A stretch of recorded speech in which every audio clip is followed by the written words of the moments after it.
जानकारी के लिए हमारा चैनल सब्सक्राइब करें। धन्यवाद।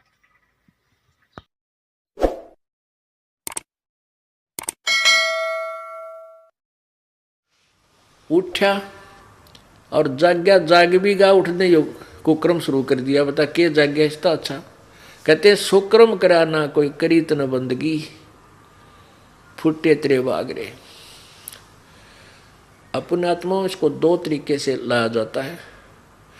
अब जागना क्या है कि आप भक्ति नहीं कर रहे, सत्संग के वचनों से आप एकदम फड़क जाती है आत्मा।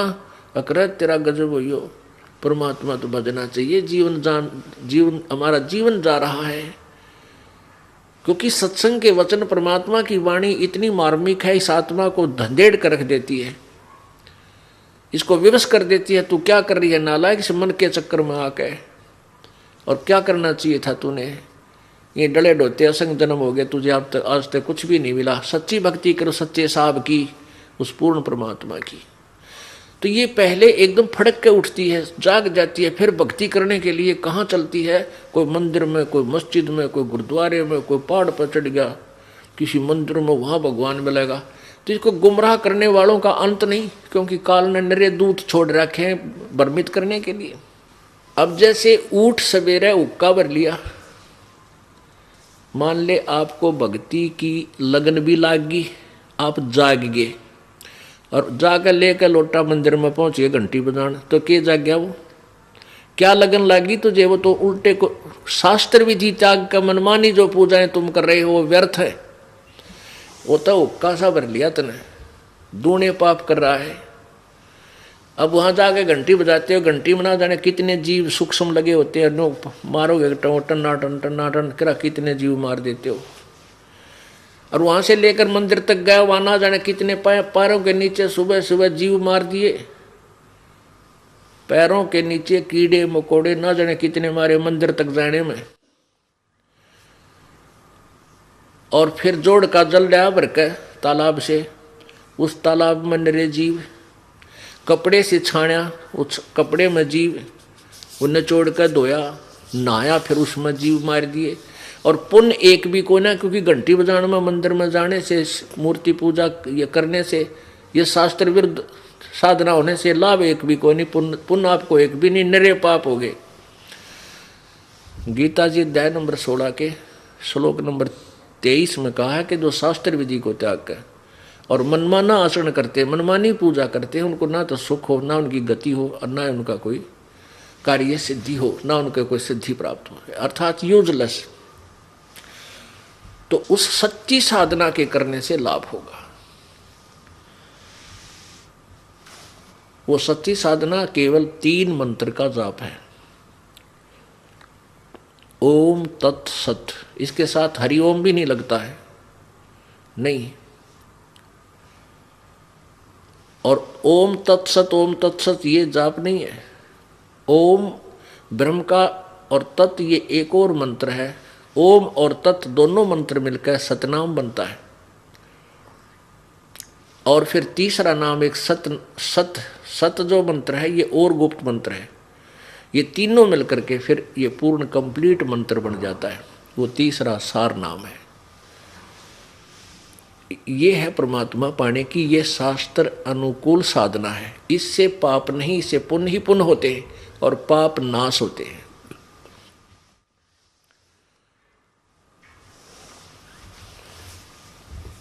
अपने आत्मा परमात्मा हमें क्या बताते हैं कि अन्य देवताओं की जो पूजा तुम करते हो, वो पूजाएं तुम्हारी मोक्षदायक नहीं है। उनसे तुम्हारा जन्म और मृत्यु समाप्त नहीं होता। और जब तक जन्म और मृत्यु समाप्त नहीं होगा तो फिर इन पूजाओं का क्या करेंगे हम, क्या यूज इनका? नो, केवल अपना जीवन बर्बाद करने वाली बात है। अब वो सच्चा साहिब, वो सच्चा साहब, सच्चा मालिक, सच साहब, वो सत साहिब, वो कौन है? और उसकी पूजा कैसे करनी चाहिए, उसकी प्राप्ति कैसे होगी, ये अब के इस 3 दिन के सत्संग में यही विषय रहा।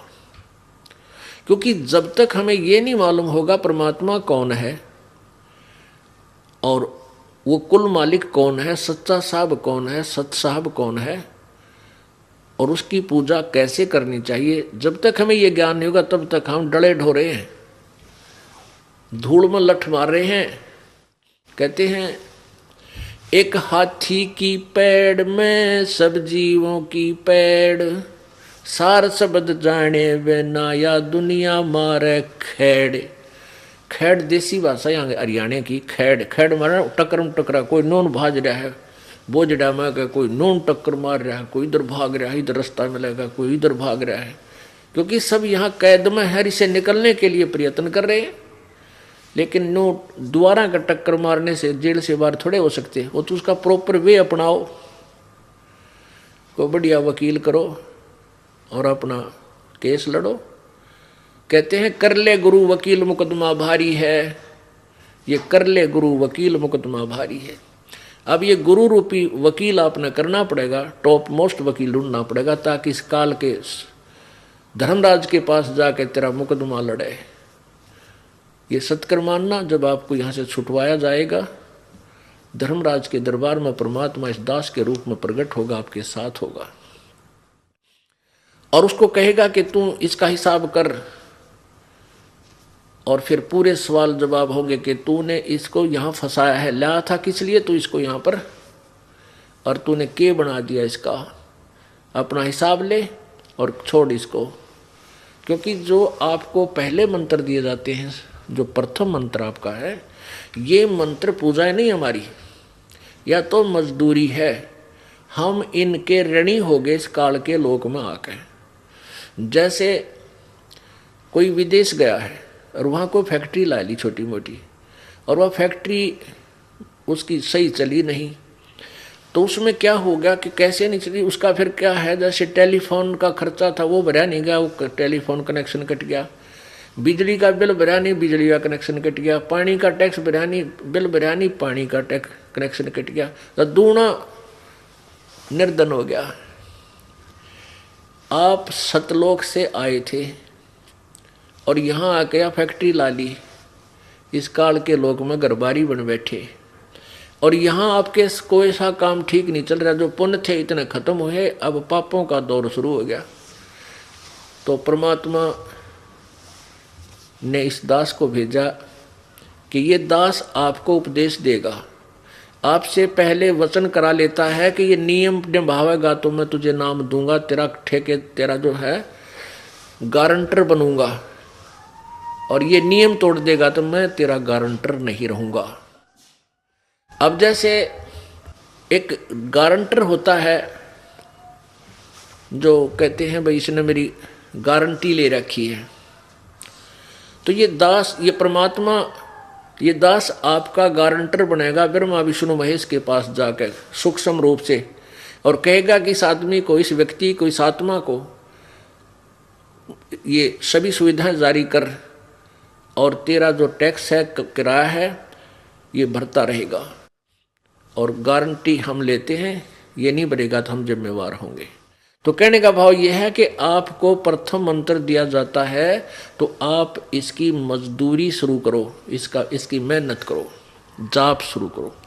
तो ये ब्रह्मा विष्णु महेश के पास आपकी या कमाई जाएगी और वो आपको सुविधाएं शुरू कर देंगे यहाँ की।